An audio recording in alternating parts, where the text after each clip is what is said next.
Okay जी, बिस्मिल्लाहिर्रहमानिर्रहीम।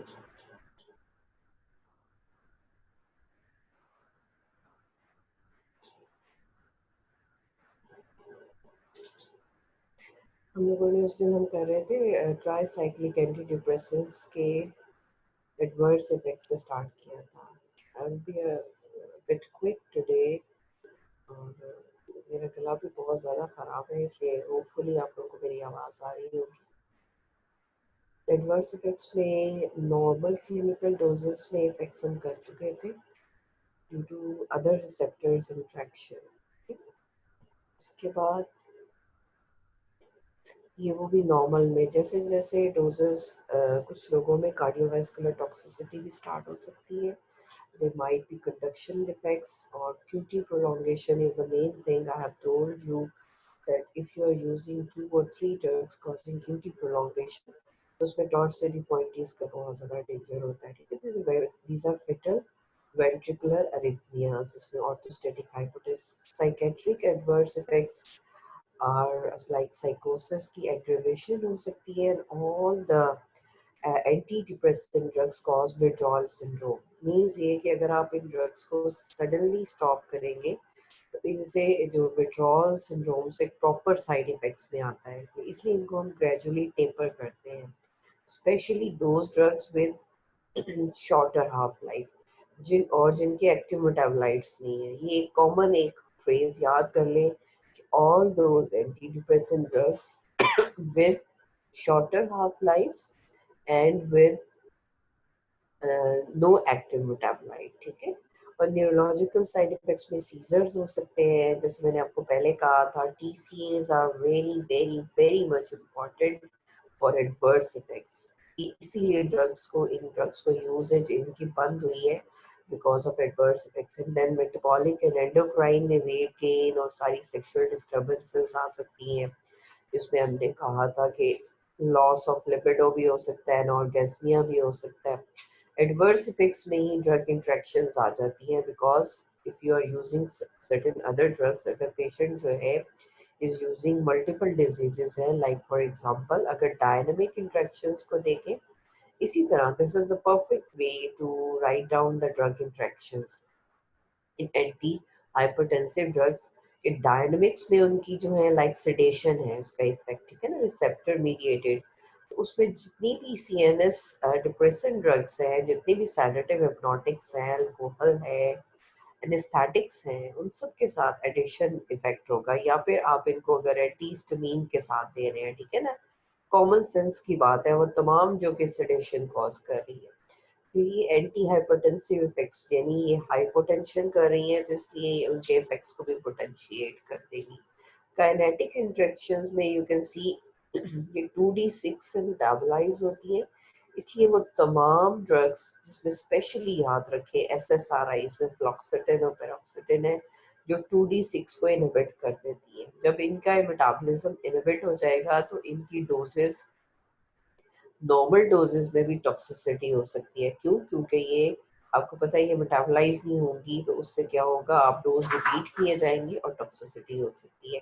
इसलिए इनको एसएसआरआईज के साथ कॉशन के साथ देते हैं। एस्पिरिन और फिनाइलब्यूटाजोन, ये मैंने पहले भी बताया था, क्योंकि इनकी प्लाज्मा प्रोटीन बाइंडिंग बहुत ज़्यादा होती है, इसलिए ये ड्रग्स इसको इनको डिस्प्लेस कर देंगी। ज़्यादा ड्रग जाके रिसेप्टर पे बाइंड करेगी, ज़्यादा साइड इफेक्ट्स प्रोड्यूस करेगी। ये बहुत इंपॉर्टेंट है जी। ड्रग इंट्रैक्शंस में यू कैन सी इट है, ये जो सीएनएस डिप्रेसेंट्स के साथ toxic sedation, monoamine oxidase inhibitors के साथ यू कैन सी दोनों के इफेक्ट्स आ जाएंगे, वो ये वाले होंगे। और अगर इनको डायरेक्ट एक्टिंग सिम्प्टोमेटिक्स के साथ दे रहे होंगे, तो फिर you can see they will prevent their removal by synaptic cleft से, उनकी रिमूवल नहीं होगी, उनके एनहांस हो जाएंगे इफेक्ट। इसी तरह जो इनडायरेक्ट एक्टिंग सिम्प्टोमेटिक ड्रग्स हैं, उनकी उनकी उनके एक्शन को ये प्रिवेंट करेंगी।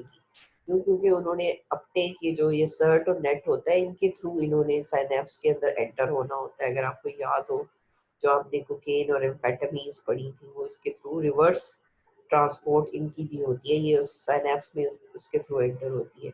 So this diagram is showing the drug interactions of TCAs. Adverse effects of overdosage में हमने कहा था कि नॉर्मल डोज में और इंट्रैक्शंस नॉर्मल डोजेज में ही होती है, और over dosages extremely dangerous 3 Cs convergence, coma and cardiotoxicity. ठीक है, और बाकी के तमाम रिसेप्टर मीडिएटेड इफेक्ट्स जो है वो प्रोनाउंस हो जाएंगे, like anti muscarinic atropine like effects सारे बहुत प्रोनाउंस हो जाएंगे, कन्वर्जेंस कोमा आ जाएंगे, neuromuscular irritability, delirium, metabolic acidosis, respiratory depression, fever patient को हाई ग्रेड होगा, कार्डियक अरिथमियास फेटल होते हैं इसमें, टॉर्सिडोपाइटीज और क्यूटी प्रोलॉन्गेशन हो सकता है। अब ये क्वेश्चन ये भी पूछा जाता है कि वाइवा में पूछा जा सकता है कि टॉक्सिसिटी ओवरडोजेज में क्या होगा और how would you manage it. तो इसकी ओवरडोजेज को आईसीयू में मैनेज किया जाता है, पेशेंट को इंट्यूबेट किया जाता है, then assisted ventilation is given. बाकी की सिम्टोमेटिक ट्रीटमेंट है। ठीक है, एक तो ये कि आप इसको जितनी अगर पेशेंट ने रिसेंटली ली है एक्टिवेटेड चारकोल के साथ गैस्ट्रिक रिवाज करेंगे। ठीक है, क्योंकि ये यूनिवर्सल एंटीडोट है, यानी बाइंड चिलेटर है, ये इसके साथ बाइंड कर जाएगा। डायलिसिस नहीं करेंगे, मैंने इसीलिए क्वेश्चन मार्क लगाए हुए हैं, व्हाई, बिकॉज इनकी बीडी लार्ज होती है। Haemodialysis will not be effective. Phenytoin और डायज़ेपाम फिट्स के लिए देंगे, लाइडोकेन अरिथमियास के लिए दे सकते हैं, और इसको सेडेट करेंगे पेशेंट को वेंटिलेटर में डालने से पहले। और सोडा बाइकार्ब इसके मेटाबॉलिक एसिडोसिस हो रहा है पेशेंट को, उसके लिए देंगे। ठीक है, these are the specific treatments. SSRI सबसे ज्यादा वाइडली यूज होने वाली ड्रग्स है, बिकॉज ये आगे देखेंगे ये मल्टीपल कंडीशंस में अदर देन डिप्रेशन बहुत ज्यादा यूज होती है। इनके नाम में जो प्रोटोटाइप है फ्लॉक्सेटिन है, इस स्लाइड आप पहले देख चुके हैं। इसमें जो इम्पोर्टेंट चीज़ है काइनेटिक्स में, कि नॉर्मली हम मेनली प्रोटोटाइप की बात करेंगे, फ्लॉक्सिटिन की किसी किस्म की फूड इंट्रैक्शंस नहीं है, इसलिए आप इसको फूड के साथ लें या बगैर फूड के लें, नो प्रॉब्लम। बट सर्ट्रालीन एक ऐसी है जो फूड इंक्रीज कर देता है एब्जॉर्प्शन, और इसका फर्स्ट पास इफेक्ट भी ज़्यादा होता है। जो फ्लॉक्सिटिन से रिलेटेड जो बहुत most important point of pharmacokinetic is that it is converted into the active metabolite norfloxacin. Norfloxacin has normal floxacin half-life is 24 hours, up to 24 hours, but the norfloxacin half-life is 96 hours. Even in in some books, it is written as 200 hours. तो इसकी half life 200 hours तक जा सकती है, इसलिए इससे याद रखें कि फ्लॉक्सिटिन के साथ डिसकंटिन्यूएशन सिंड्रोम या विड्रॉल सिंड्रोम नहीं होता, बिकॉज इसका एक्टिव मेटाबोलाइट है और उसकी हाफ लाइफ बहुत ज़्यादा है। और same just like other anti depressants, इसके इफेक्ट 2 to 4 वीक्स में अपीयर होते हैं। Mechanism of action, because it is selective, तो इसमें सिलेक्टिवली सर्ट को ब्लॉक करता है। इसकी सिलेक्टिविटी 300 to 3000 टाइम्स सर्ट के साथ ज़्यादा है, यानी बहुत हाई डोज में देंगे तो फिर जाके कहीं ये नेट को ब्लॉक करेगा, अदरवाइज इसलिए इसके नेट से रिलेटेड साइड इफेक्ट्स नहीं होते, नेट से रिलेटेड इफेक्ट नहीं आते। जब सर्ट को ब्लॉक करेगा तो इंक्रीज कंसंट्रेशन हो जाएगी सेरोटोनिन की, और potentiation of its action on post synaptic receptor हो जाएगी। और इम्पॉर्टेंट चीज क्या है कि ये टीसीएस की तरह इन रिसेप्टर्स के साथ कोई इफेक्ट नहीं शो करता, इसीलिए ये फेवरेबल ड्रग्स है। Now you can see other than depression इनके कितने यूजेस हैं। Endogenous depression, major depressive disorder, और अगर पेशेंट को एक्सोजेनस डिप्रेशन है उसमें भी देंगे। और रिकरेंट अटैक्स बार बार हो रहे हैं, प्रोफाइलेक्सिस में आप उसको रेगुलरली दे सकते हैं 3-4 ईयर्स तक, अगर उसको रिकरेंट अटैक्स हो रहे हैं। बुलिमिया नर्वोसा में भी बिल्कुल ये ड्रग ऑफ चॉइस कहा जा सकता है, ये mainly drug first line drugs में आती है। लेकिन एनोरेक्सिया नर्वोसा में याद रखें एसएसआरआईज यूज नहीं होते। फिर एंजाइटी, अगर पेशेंट क्रॉनिक एंजाइटी का पेशेंट है या जनरलाइज एंजाइटी, गैड बोलते हैं जनरलाइज एंजाइटी डिजीज, गैड जनरलाइज एंजाइटी। ठीक है, इसमें पेशेंट को क्रॉनिक एंजाइटी और जनरलाइज, इसमें भी एंजाइटी के पेशेंट्स को भी आप एसएसआरआईज देते हैं। फिर पैनिक अटैक्स के प्रोफाइलेक्सिस में आप अगर बेंजोडाइजेपीन्स एक्यूट अटैक को प्रिवेंट करने के लिए दे रहे हैं, तो पेशेंट को बार बार एक्यूट अटैक्स हो रहे हैं, तो you can prevent these attacks through एसएसआरआईज। Alcoholism के पेशेंट्स को देंगे सोशल फोबियाज में एगोराफोबिया में पेशेंट या अपने कमरे से या अपने घर से बाहर नहीं निकलता, उसको खौफ होता है, वो बाहर ही क्रॉस ही नहीं करता उस बाउंड्री को। PTSD is post traumatic stress disorder. ये मैंने सारे आपको ट्रॉमास, आउटवर्ड एक्सोजेनस डिप्रेशन के बताए थे। उसमें किसी भी किस्म का बाहर से आपको तकलीफ हो सकती है, किसी भी किस्म की, related to your relations, related to your career, your business, किसी भी किस्म की। और PMDD is post sorry premenstrual dystrophic disorder. Premenstrual से पीएमएस भी बोलते हैं इसको। प्रीमेंस्ट्रुअल जो टेंशन बोलते हैं, PMTBPM, premenstrual tension. Young females में आपको मेंसेस से पहले जो आपको डिस्ट्रॉफी या आपको डिप्रेशन या बहुत लो मूड, दिस इज पीएमएस इसको हम कहते हैं। उसके लिए भी अगर बहुत सीवियर हो तो उसके लिए फिर आप एसएसआरआईज लेते हैं। OCD is obsessive compulsive disorder. इसकी माइनर फॉर्म्स में आपने देखा होगा, कई लोग होते हैं जो बार बार हाथ धोए जाएंगे, किसी चीज को हाथ में, आजकल तो सारे बार बार हाथ धो रहे हैं, लेकिन नॉर्मली भी ये लोग हाथ हैंड वॉशिंग बहुत करेंगे, किसी से हाथ मिलाएंगे तो हैंड वॉशिंग करेंगे या वाइप्स रखेंगे उन्होंने। तो दिस इज उनको ये ऑब्सेसिव कंपल्सिव डिसऑर्डर हो सकता है। या फिर अगर आपने वो सीरीज मंक के नाम से देखी हो, तो उसको ऑब्सेशन थी, वो सड़क पे गुजरते हुए हर पोल को टच किए बगैर नहीं गुजरता। दिस इज, ये सर्टेन किस्म के हो सकते हैं कि ऑब्सेसिव बिहेवियर होता है, patient can't control it. Even इसमें बहुत एक्सट्रीम फॉर्म्स में ऑब्सेसिव थॉट्स भी आनी शुरू हो जाती है, कंपल्सिव, यानी वो मजबूर होता है वो काम करने के लिए। आई मीन उस बेचारे का कसूर नहीं होता, कुछ लोगों के वुजू ही किए जाएंगे, हाथ ही धोए जाएंगे। तो ये ओसीडी में इसकी माइनर फॉर्म्स में आता है ये। तो उसमें भी एसएसआरआईज को यूज किया जाता है, ठीक है। ये अब you can C एसएसआरआईज clinical uses के पॉइंट ऑफ व्यू से बहुत ज़्यादा इम्पोर्टेंट है। जिस तरह टीसीएस एडवर्स इफेक्ट्स के पॉइंट ऑफ व्यू से इम्पोर्टेंट है, इसी तरह एसएसआरआईज के इतने डाइवर्स यूजेस हैं, इसलिए ये बहुत ज़्यादा इम्पोर्टेंट है। साइड इफेक्ट्स, बिकॉज सेरोटोनिन ज़्यादा होगी, सेरोटोनर्जिक टोन हर जगह पे देखें, अगर जीआईटी में ज़्यादा होगी तो नोजिया, जीएफ से डायरिया हो सकता है, लेकिन इसके साथ टॉलरेंस डेवलप हो जाती है। पेशेंट को आप बताएं कि 1 to 2 वीक्स के यूज के बाद ये साइंस चले जाएंगे, सिम्टम्स चले जाएंगे, ठीक है। सीरियस में हेडेक। अब हम अगर फ्लॉक्सटिन प्रोटोटाइप की बात करें तो फ्लॉक्सटिन को पेशेंट को मॉर्निंग डोज में देते हैं। वाई?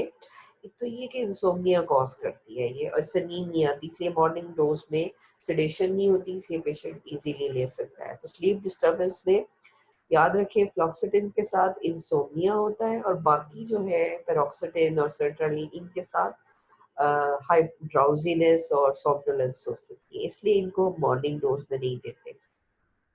इसी तरह मेटाबॉलिक और एंडोक्राइन में वेट लॉस और एनोरेक्सिया फ्लॉक्सटिन के साथ होता है, जबकि वेट गेन जो है वो पेरोक्सिटिन के साथ होता है। वजन ज्यादा हो जाता है, पेशेंट ज्यादा खाना शुरू हो जाता है, ठीक है। एपिटाइट में जो चेंजेस हैं, और प्रोटोटाइप की आनी चाहिए, ज्यादा इंपॉर्टेंट है। और लिबिडो सबके साथ डिक्रीज होती है, through out the treatment decrease रहती है।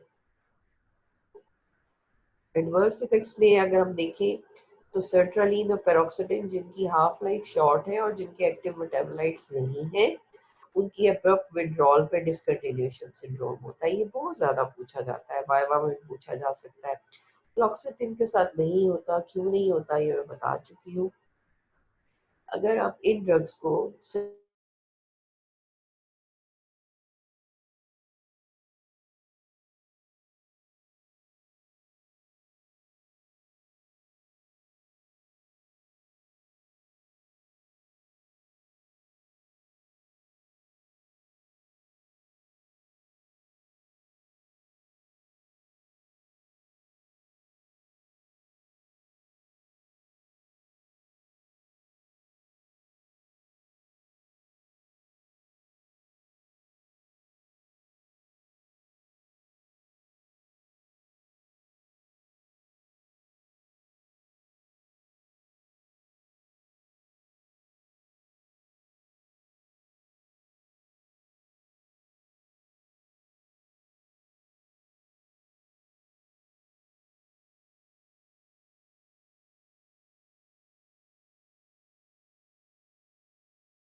इसका ये बेनिफिशियल इफेक्ट है because it has active metabolite norfloxacin having ma'am 31 number roll number कह रहे हैं कि SSRTS तक हमने पढ़ लिया है। SSRTS तक वही ये ओके फाइन ठीक है ठीक है चले। एडवर्स इफेक्ट्स में जो पेरोक्सिटिन से related now I will be real quick. Teratogenic effect इसके ऊपर एमसीक्यूज बन जाते हैं और डिसकंटिन्यूएशन सिंड्रोम ये वाला सारा है जो यहाँ पे स्लाइड इज सेल्फ एक्सप्लेनेटरी। आप इसकी पिक्चर ले लीजिएगा बाद में देख लीजिएगा। Drug interactions very much important because fluoxetine and paroxetine are enzyme inhibitor 2D6 के एंजाइम्स को इनहिबिट कर देती है। तो all those drugs which are metabolised by 2D6 like TCAs warfarin उन सारों का मेटाबॉलिज्म इनहिबिट हो जाएगा। तो यू कैन सी सब में मैंने TCA और वार्फरिन को बोल्ड किया हुआ है। तो मेन इनकी जो एंजाइम इनहिबिशन से रिलेटेड ड्रग इंटरेक्शन है बिकॉज ये दोनों ड्रग टॉक्सिक होती है। अगर इनका मेटाबॉलिज्म नहीं होगा तो इनके लेवल्स हाई हो जाएंगे। अदर देन दैट यहाँ पे ड्रग्स लिखी हुई है। Serotonin syndrome very very very much important dynamic interaction है। अगर आप कोई ऐसी ड्रग्स 2-3 यूज कर रहे हैं जो सारी की सारी सेरोटोनिन इंक्रीज कर रही है लाइक अगर आप मोनोमीन ऑक्सीडेज इनहिबिटर्स यूज कर रहे हैं या फिर अदर ड्रग्स लाइक अगर आप लोगों को मीग्रेन की ट्रिप्टान्स याद हो सुमाट्रिप्टान ट्रिप्टान्स जो ड्रग्स हैं वो भी सेरोटोनर्जिक ड्रग्स हैं। अगर उनको आप SSRIs के साथ दे रहे होंगे तो पेशेंट को सेरोटोनिन सिंड्रोम हो जाएगा। अब इसमें क्या होगा इसमें इंक्रीज स्टोर्स ऑफ मोनोमीन हो जाएंगे इनहिबिशन ऑफ रीअपटेक होगी। अब उसके साथ पेशेंट को हाइपरथर्मिया। अगर बिग कैटसन में आप सेरोटोनिन वाले चैप्टर में जाएं हिस्टामिन सेरोटोनिन वाले चैप्टर में तो वहाँ पे एक टेबल दिया हुआ है। प्लीज प्लीज उस टेबल को जरूर देख लें। उसमें हाइपर मेलिग्नेंट हाइपरथर्मिया और सेरोटोनिन सिंड्रोम और I think neuroleptic malignant syndrome इन तीनों के डिफरेंशिएटिंग पॉइंट्स लिखे हुए हैं। वो बहुत इंपॉर्टेंट है वो जरूर कीजिएगा। सेरोटोनिन सिंड्रोम में ये तमाम चीज़ें होंगी हाइपोथर्मिया मसल रिजिडिटी माइक्लोनिस फिट्स की फॉर्म है मेंटल स्टेटस और इवन फेटल हो सकता है पेशेंट की डेथ हो जाती है। ठीक है। अब जो अगला क्वेश्चन आपसे पूछा जाता है जो ये स्लाइड स्पेशली मैंने आप लोगों के लिए बनाई है कि what are the beneficial points of SSRIs over TCAs। why would you use SSRIs and not TCAs। तो ये सारी चीजें मैं रीड नहीं कर रही मैं पीछे सारी बता चुकी हूँ। ये पॉइंट्स बहुत इंपॉर्टेंट है। ये आपका SCQ है।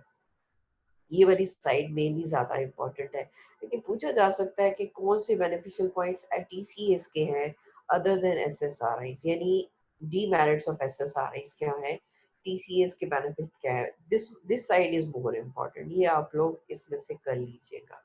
ठीक है। ये मैं रीड नहीं कर रही because of lack of time. SNRI जैसे कि नाम से है serotonin norepinephrine reuptake inhibitors means ये इनके नाम है ये हम बता चुके हैं पहले।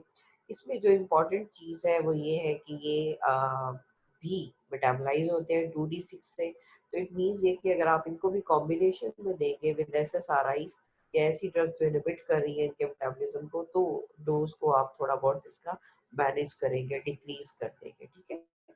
और मैकेनिज्म सेम उसी तरह सर्ट और नेट दोनों को ब्लॉक कर देंगे। ठीक है। लेकिन मेन इफेक्ट अगर देखें तो सर्ट पे इफेक्ट जो है वो ज्यादा होता है।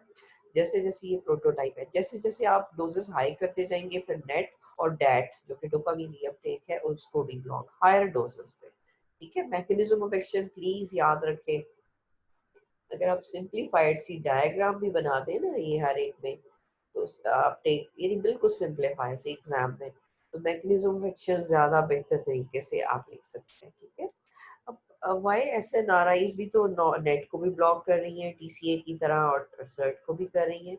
लेकिन आप देखें यू कैन सी ये TCA से क्यों बेहतर है बिकॉज ये हिस्टामिन और एसिटिलकोलिन और अल्फा रिसेप्टर से रिलेटेड जो साइड इफेक्ट्स है वो नहीं कर रहे।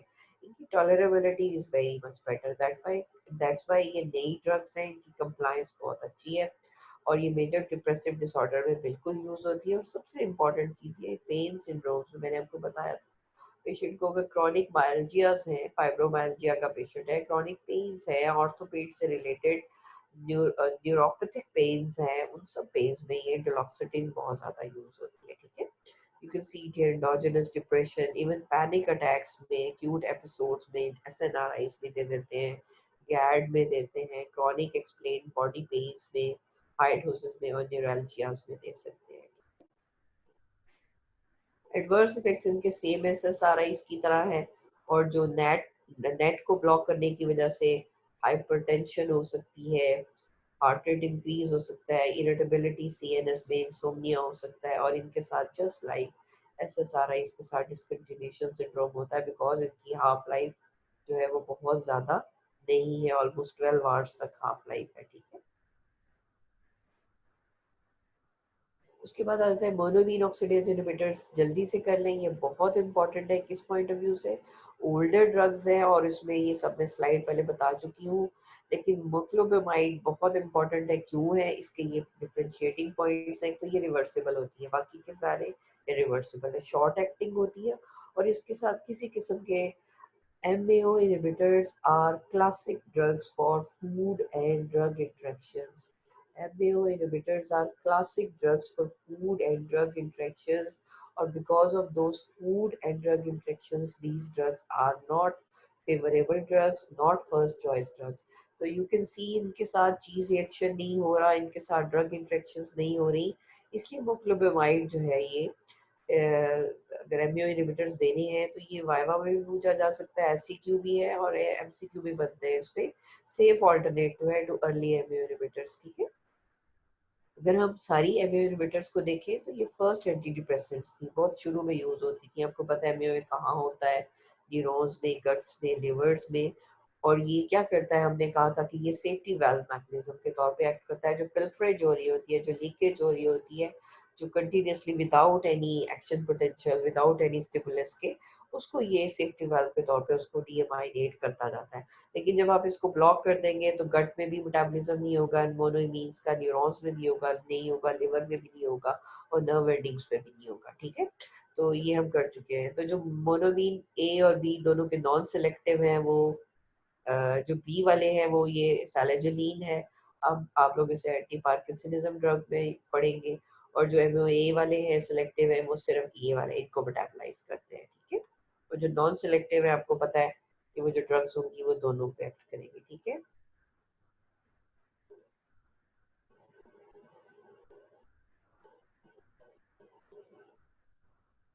उसके बाद अगर देखें तो काइनेटिक्स में सिर्फ याद रखें कि आप एक्सटेंसिव फर्स्ट पास इफेक्ट होता है, इसलिए जैसे सेलिजोलिन है, ड्रग्स आपको पता होनी चाहिए जो सब लिंगुअल या स्किन पैच से देते हैं। तो इसको फिर आप फर्स्ट पास इफेक्ट को कवर अप करने के लिए सब लिंगुअल या स्किन पैच के थ्रू दे सकते हैं। और जैसे मैंने पर्पल में लिखा हुआ है, इनकी important food and drug interactions होती हैं। ये एससीक्यू बहुत ज़्यादा इंपॉर्टेंट है, सबसे ज़्यादा पूछा जाता है। डायनेमिक्स में आपको पता ही है, ये सारी चीज़ वही आप लिखेंगे, because it forms stable complexes with the enzyme and irreversibly bind it। irreversible यानी suicidal inactivation होगी, जबकि नया एंजाइम बनने में वीक्स लग जाते हैं। ठीक है ना, तो until the new enzyme is synthesized, these drugs will be effective। So that's why इनकी जो inhibition है that is very suicidal, और जिसके साथ ये बाइंड कर जाएंगी उस वक्त तक। नंबर टू, क्या होगा कि increase amounts of neurotransmitter synapse में हो जाएंगी, और एनहांस्ड एक्शन एज रिसेप्टर्स होगा। वही सारी चीज जैसे आप पीछे लिखते आ रहे हैं। यही मैकेनिज्म इसी तरह सिंप्लीफाई करके डायग्राम, ये लिपिंग कॉर्ड की डायग्राम्स है, सारे मैकेनिज्म एक्शन की वहां से देख लीजिएगा।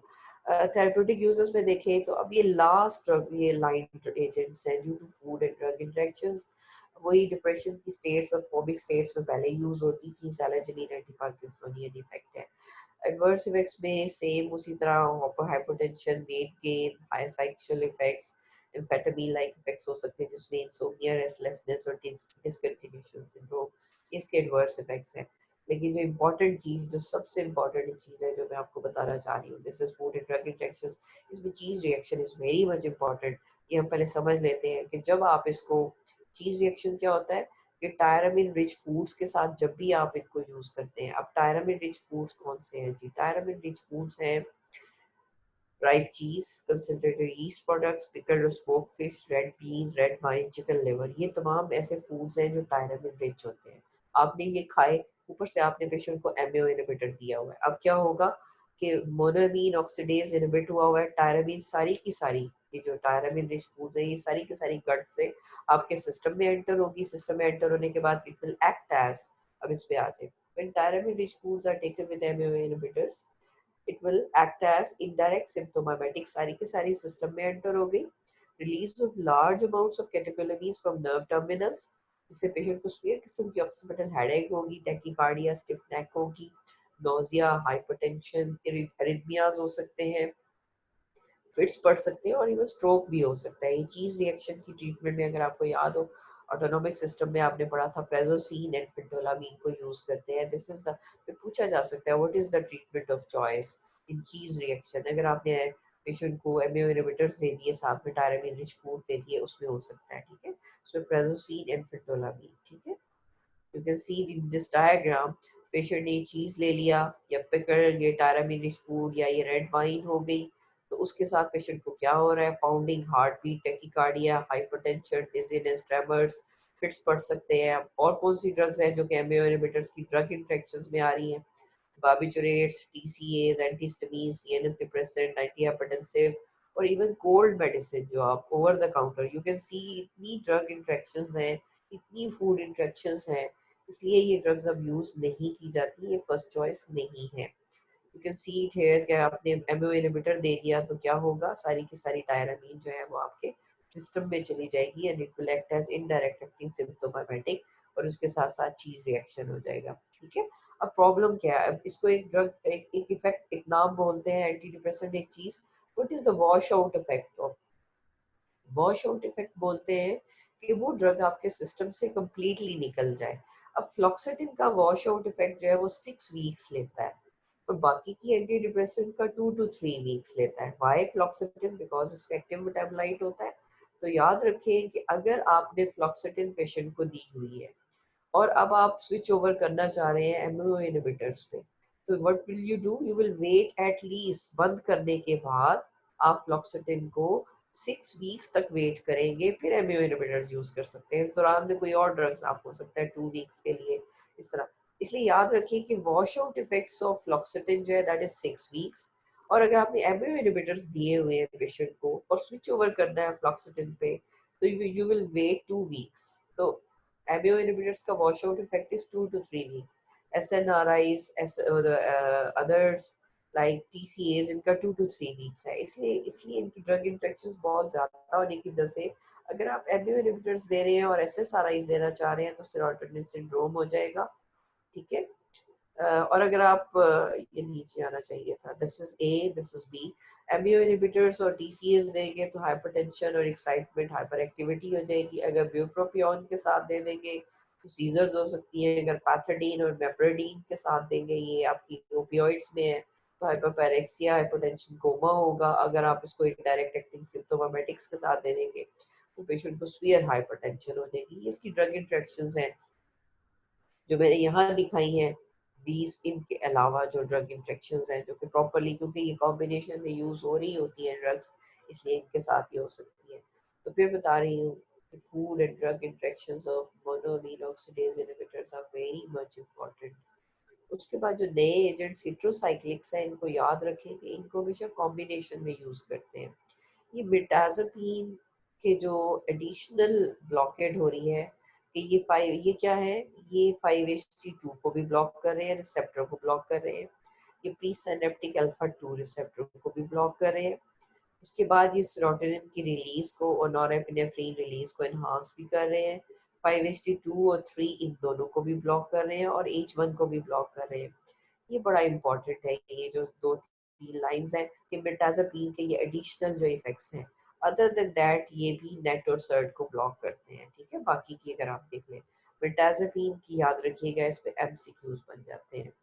इनको भी मेजर डिप्रेशन में यूज करते हैं. ब्यूप्रोपियोन का मैंने स्पेशली आपको बताया था, स्मोकिंग सेसेशन और ये है एडीएचडी क्या बोलते हैं, हाइपर एक्टिविटी डिसऑर्डर जो है, ठीक है, उसमें यूज करते हैं आप ग्लूटाथियोन को. उसके बाद इनके एडवर्स इफेक्ट्स भी वही आप बहुत ज़्यादा इम्पोर्टेंट नहीं है, लेकिन इंक्रीज एपेटाइट, वेट गेन, इनमें ऑलमोस्ट सारों के साथ होता है.